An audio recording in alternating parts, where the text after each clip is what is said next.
সবাই বলে আজকালকার মেয়েরা নাকি জয়েন্ট ফ্যামিলি পছন্দ করে না। কথাটা কিন্তু মোটেই ঠিক না। মেয়েরা জয়েন্ট ফ্যামিলি ঠিকই পছন্দ করে, কিন্তু জয়েন্ট ফ্যামিলির মানুষের চিন্তা ভাবনাগুলোই পছন্দ করে না।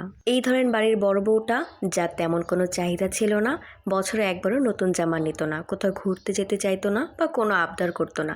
কিন্তু ছোট বউটা আসার পর যখন তার একটু চাহিদা দেখায়, তার ঘুরতে যেতে ভালো লাগে, ভালো পোশাক পরতে ভালো লাগে, একটু বেশি নিজেকে সময় দিতে ভালো লাগে, তাহলে শুরু করে দেয় কথা শোনানো।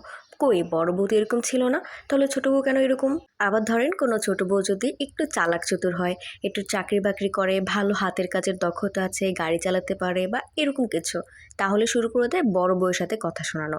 দেখো ছোট বউ কত গুণের, আর তোমার কি আছে, একটা অকমা ঢেকে আনছিলাম। আবার এরকমও বলে বড় বউ আগে কত ভালো ছিল, ছোট বউ আসার পর থেকে তারও চোখ খুলে গেছে, কেমন মুখে মুখে কথা বলে, ছোট বউয়ের থেকে শিখছে। আবার যদি বড় বউয়ের বাচ্চা একটা স্কুলে পড়ে, তাহলে ছোট বউকে বলবে সেই স্কুলেই তার বাচ্চা পড়াতে। মানে তারা বুঝতেই চায় না যে প্রত্যেকটা মানুষ আলাদা, প্রত্যেক মানুষের ইচ্ছা আলাদা, চিন্তা ভাবনা আলাদা। বড় বউ হয়তো তার সময় সিদ্ধান্তগুলো নিতে পারেনি, এখন শিখেছে। সময়ের সাথে সাথে মানুষের মধ্যে অনেক পরিবর্তন আসে, তারা সেটা মানতেই রাজি না। তাদের এইসব কাজ কারবারই কিন্তু বউরা পছন্দ করে না।